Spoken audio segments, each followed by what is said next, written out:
So she did try to sneak down the stairs this morning. My sister caught her. Memory's still fuzzy. Appointment with the primary today, so hopefully that will give us some more answers. But since we're getting snow, we're supposed to get between 8 and 12 inches, so we'll either get 14 inches or no snow at all. I decided to film some stuff for you because I am not going out in the craziness that is people buying all the milk and eggs and bread. And, well, everybody needs French toast. I ran across this case. I don't even remember what I was looking up, but that just kind of happens. So, this is like a real life catfishing case from MTV. Only this one ends up in murder. So, we all know the internet is known as a breeding ground for illicit affairs between people, often hiding behind fake names. But most virtual relationships aren't dangerous. So when tall, hot blonde and Marine sniper struck up a relationship online, people were surprised when it ended in murder. Marine sniper was 46-year-old Thomas Montgomery. He's a married father of 2, and in May of 2005, he entered a teen chat room called Pogo. I didn't even know, 2005, I didn't even know there's still chat rooms. Are there still chat rooms out there that people chat in? I remember being in high school and coming home and talking on Yahoo Messenger all night, but that was a long time ago. So when 18-year-old tall hot blonde started instant messaging him, he decided to pretend he was 18 too. He was young and handsome and an Iraq-bound Marine. I kept thinking, well, we're never gonna meet, so I'll just play the game with her. But before long, the mild flirtation became a romance. Tall, hot blonde's instant messages revealed that her name was Jessie. She was a softball-playing high school senior from West Virginia. She sent Tom photos that lived up to her screen name, and then some, to include some very provocative photos. And of course, she wanted to see what he looked like too. So he sent her a photo of himself from his Marine boot camp. But the picture was 30 years old. His screen name, Marine Sniper, was a nostalgic harkening back to the 6 years he spent in the military as a young man. He, of course, hinted of darkly covert ops and dark deeds best unmentioned. But U.S. Marine records obtained by the 2020 TV show said that although he qualified as a sharpshooter, he never trained as a sniper or saw any action. But for Jessie, he invented a younger, stronger, more virile version of himself called Tommy. He was my height at 6 feet tall and had bright red hair, said Tom, with big shoulders and muscles of all that. It's really strange because he refers to Tommy as a second person, like not as himself. Instant messages recovered from his computer showed that the online relationship began to consume Tom. He said in an interview that the relationship became more real to him than real life, and the feeling seemed mutual. Jessie and Tommy exchanged gifts, phone calls, and love letters. "I love you always and forever, Tommy," wrote Jessie. "I've never felt this way," Tom responded. The relationship had become more than just flirtation. There was virtual sex going on between her and Tommy, he said. And while he said that the virtual sex made him feel kind of dirty, he was in too deep to sever ties with her.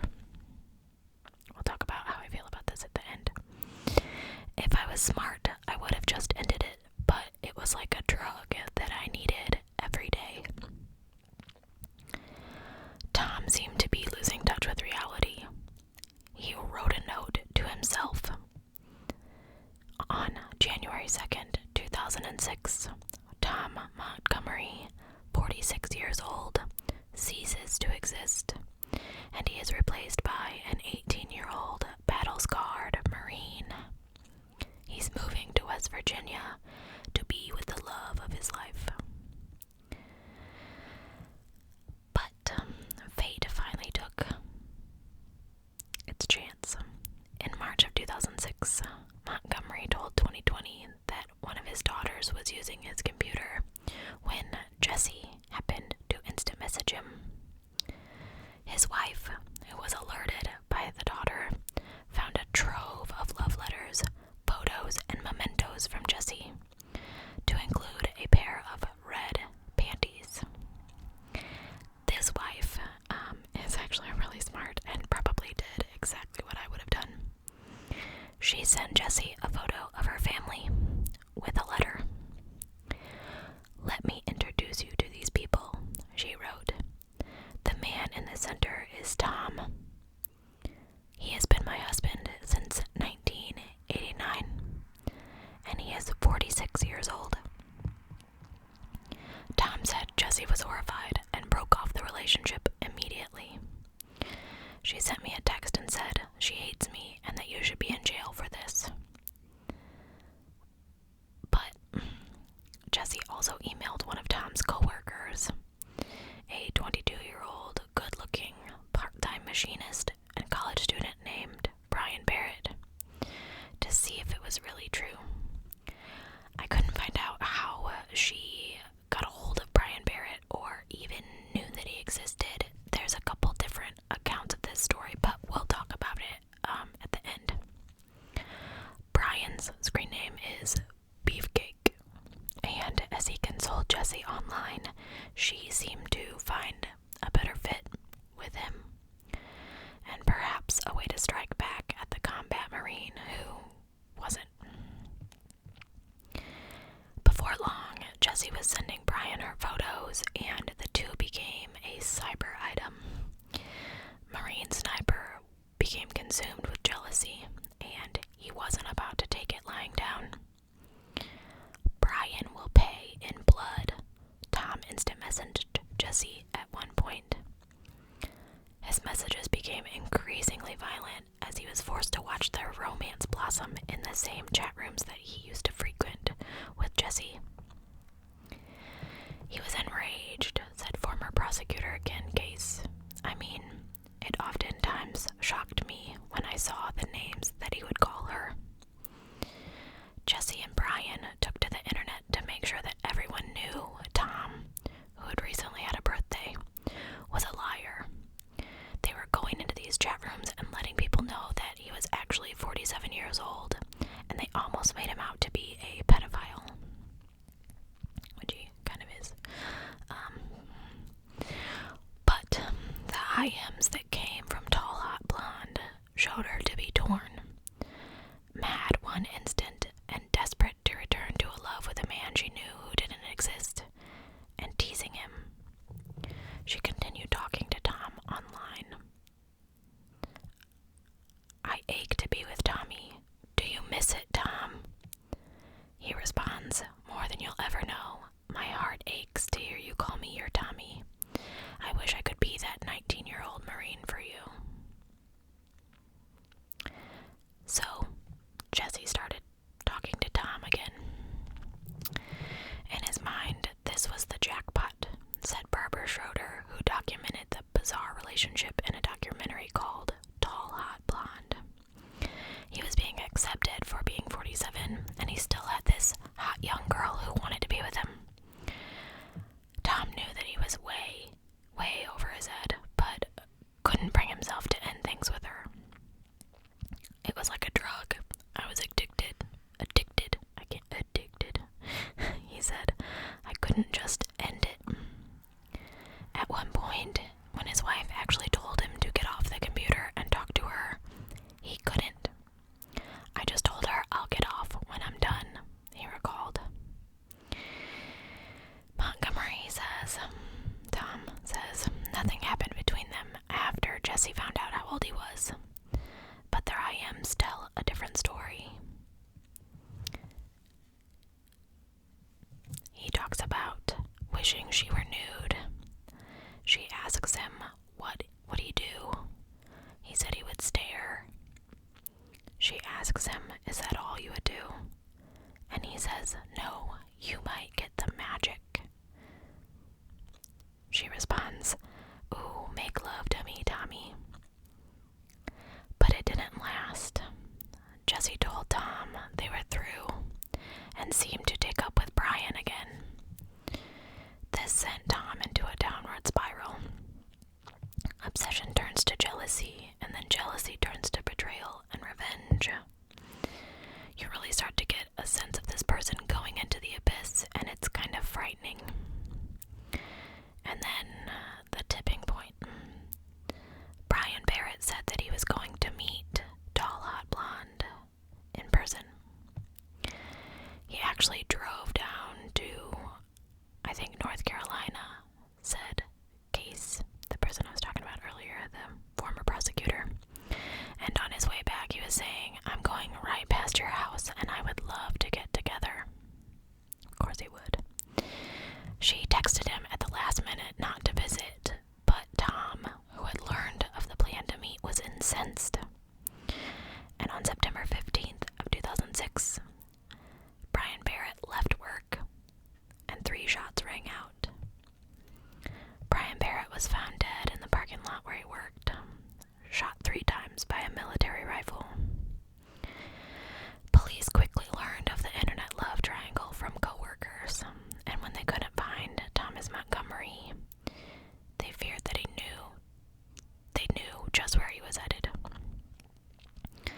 At 3 in the morning, our first concern was talking to Jessie and making sure she was still alive.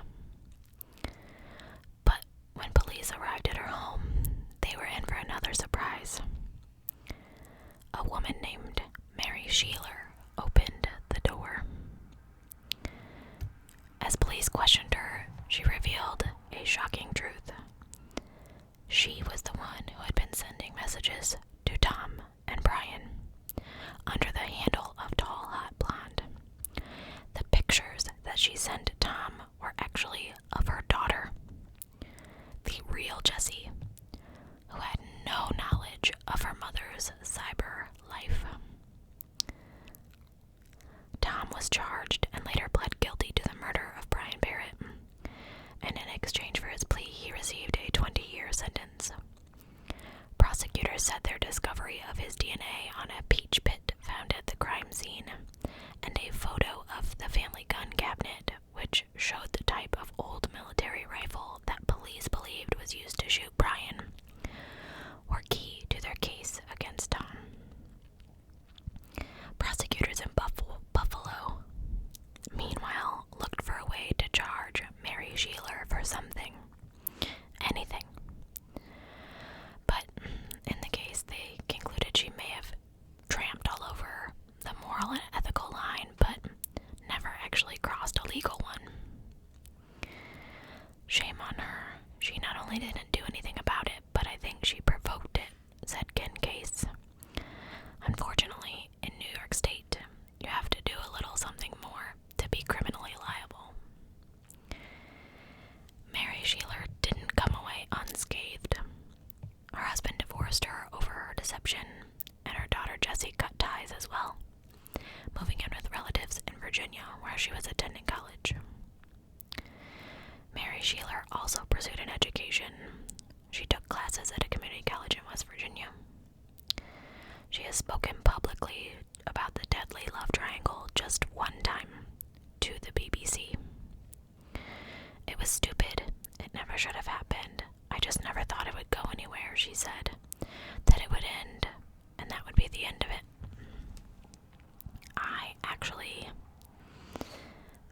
This case is all twisted. I read one article that said that, and I don't know the truth. Sometimes when you're reading different articles, stuff gets mixed in. I did read one article that said that Tom Montgomery pretended that Tommy was his son, and that he was talking to, I have a pencil, that's what this is. He was talking to Jessie because was overseas, and he would get the messages to him because he had a friend on the base wherever he was stationed. I don't know if that's how it worked out, and Jessie actually knew that she was talking to Tom and trying to get messages to Tommy. It's still creepy either way to me. I also read that Mary Sheeler actually took pictures of Jessie without her knowledge, to include one where she went underneath her skirt unawares, and that really gives me the heaves because, number one, how did she not notice that her mom was taking pictures of her without her knowledge, and then got underneath her skirt and took a very, and like, why would you, number one, pretend to be, and this goes in both cases, your daughter, even if you're or child, why would you pretend to be your child, even if they're imaginary? I understand that you maybe thought it wouldn't go anywhere, or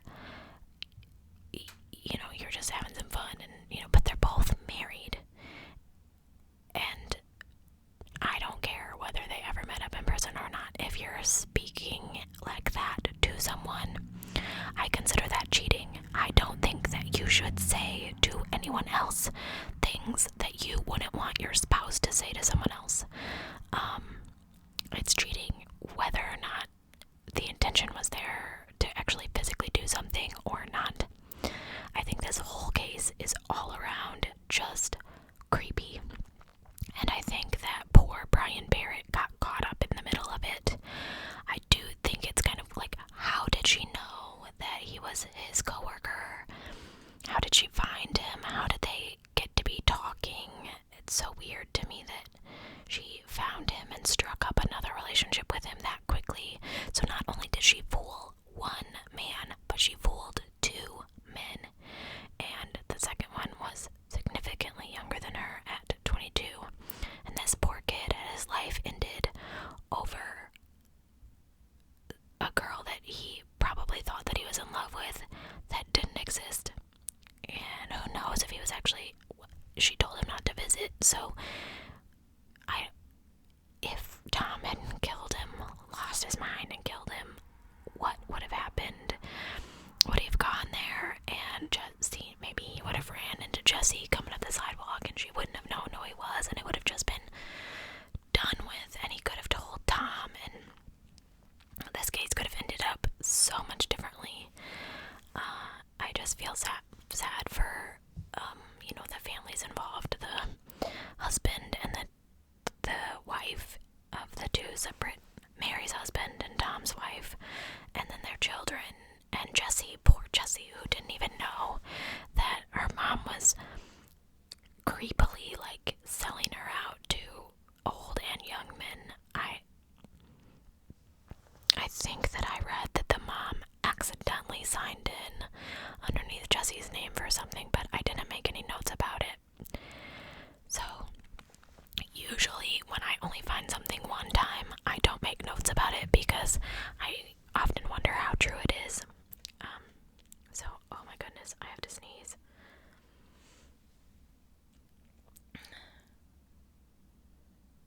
That is my number one greatest fear, is that I will sneeze on camera. I've done it before and had to refilm a video.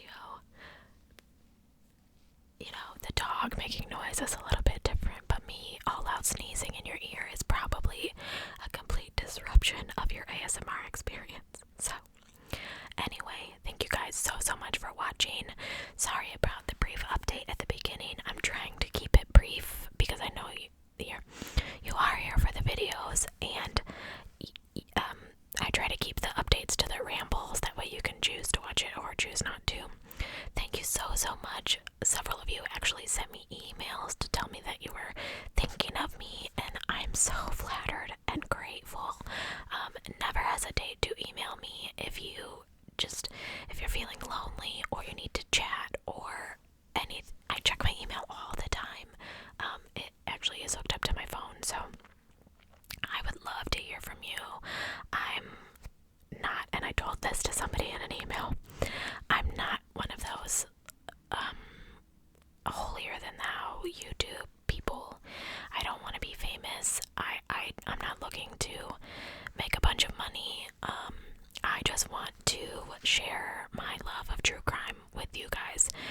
really what it's